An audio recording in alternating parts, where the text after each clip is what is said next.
दोस्तों दिल्ली का तो अब बवाल खत्म हो गया। देखिए किसी गवर्नमेंट आती है किसकी नहीं। दिल्ली की पूरी कंट्रोल किसके पास है? ईवीएम पे सवाल क्यों उठते हैं? वहाँ का पुलिस, वहाँ का चीफ मिनिस्टर अरविंद केजरीवाल का बंगला खंगाल के चल गया। बिहार पुलिस नीतीश कुमार का खंगाल के देख ले, चाहे यूपी पुलिस योगी जी का खंगाल के देख ले। नेताओं का सबसे बड़ा पावर क्या होता है? याद रखिएगा एक चीज, हमें अभी हम लोग वोट कितने पे देते हैं? 18 पे देते हैं। 2025 है, जो बच्चे बिहार के रहने वाले हैं और बाहर वालों के तो ये तो इलेक्शन, अभी जैसे दिल्ली में इलेक्शन चल रहा है तो हाँ आज तो है ना, दिल्ली का तो अब बवाल खत्म हो गया। आज यहाँ पे देखिए किसी गवर्नमेंट आती है किसकी नहीं। लोकतंत्र है, कभी ये मीडिया देखो, लोकतंत्र पे ना ईवीएम पे सवाल क्यों उठते हैं? क्योंकि मीडिया पहले से चिल्लाने लगती है फलाना आदमी जीत रहे हैं, समझ। और बाय द वे मीडिया को कैसे पता है कि कौन जीत रहा है कौन नहीं आ रहा है?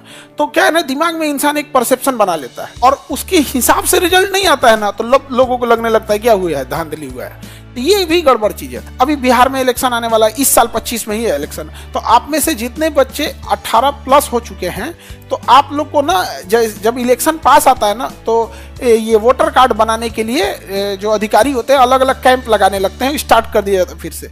तो याद से अपना अपना वोटर कार्ड बना लीजिएगा। आप वोट डालिए मत डालिए, मतलब आपको वोट डालना है, भले आप नोटा दबा दीजिए लेकिन वोट डालिए। जानते हैं दो चीजों, कभी भारत में किसी नेता से पूछना, कहता है कि विद्यार्थी सबसे कम को कोई डरे नहीं लगता है आप लोग से, जब से सबसे बड़ी युवा आप ही हैं। कहता है कि इसे पल भर में किसी को इतना ऊपर चढ़ा देगा, सब 2 मिनट में नीचे गिरा देगा। सब अभी कहेगा सबसे अच्छा यही है, अभी कहेगा सबसे खराब यही है। इसलिए देखिए बीपीएससी में इतना प्रोटेस्ट हो रहा है, कभी कोई सुन रहा है? दिल्ली और पांडिचेरी, यहाँ विधानसभा बनाया गया। क्या बनाया गया? दिल्ली और पांडिचेरी में विधानसभा बनाया गया और राष्ट्रीय राजधानी क्षेत्र बनाया गया। एनसीआर जिसे बोला जाता है, एनसीआर, नेशनल कैपिटल रीजन।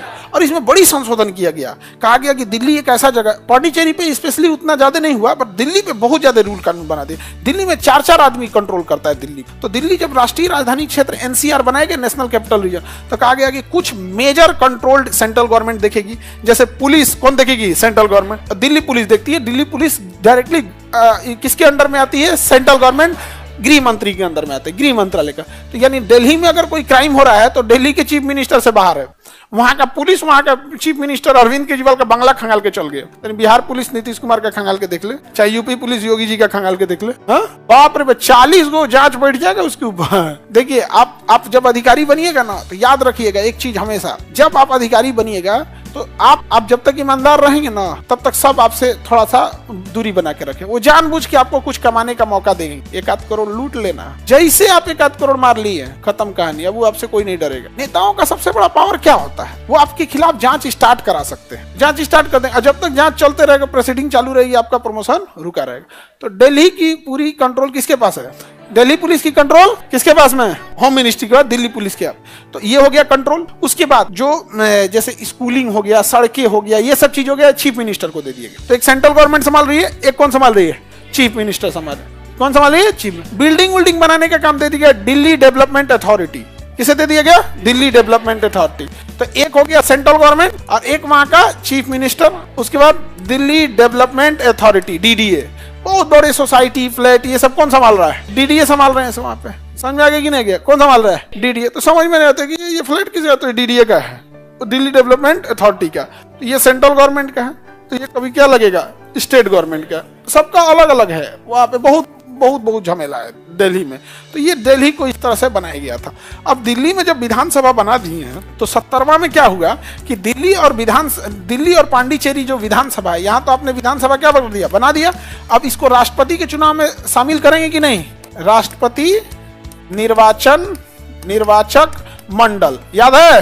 राष्ट्रपति का निर्वाचक मंडल, लोकसभा, राज्यसभा, विधान परिषद नहीं था। तो जब दिल्ली और पांडिचेरी में विधानसभा बनाए तो संशोधन करके लाना पड़ेगा कि नहीं लाना पड़ेगा? एक्चुअल में इसे भुला गया था सब यहाँ पे। 69वां संशोधन किया, तो उसी समय नहीं जोड़ देना चाहिए कि दिल्ली में जब एनसीआर लागू होगा तो सेंट्रल गवर्नमेंट काम करेगी, स्टेट गवर्नमेंट भी काम करेगी, प्लस में डीडीए काम करेगी। उसी समय संशोधन कर देता भाई 69 में ही। तो भुला गया सब। क्या दिल्ली तो राष्ट्रपति के निर्वाचन मंडल में छूटिए गया हो, तो अब याद आया, तो बाद में संशोधन किया। कोई मतलब बनता है इसका? अभी जम्मू कश्मीर के लिए संशोधन करना है किसी को, उसको राष्ट्रपति के निर्वाचक मंडल में जोड़ना है, तो उसी समय कर दीजिए। उसमें लिमिट थोड़ी होता है कि हम इस संशोधन में इतने विषय जोड़ेंगे। सीखना है तो 42वें संशोधन से सीखिए। वो बांग्लादेश के कानून बराबर एगो संशोधन कर दिया। बांग्लादेश का संविधान है उतना में, जितना 42वां संशोधन कर दिया। बताइए। सही है, इसीलिए ना उसको मिनी संविधान कहा जाता है। नहीं समझा गया? अमेरिका के कुल संविधान से बड़ा हमारा केवल 42वां संशोधन है। अमेरिका का जो टोटल संविधान है ना, उससे बड़ा हमारा क्या है? 42वां संशोधन है।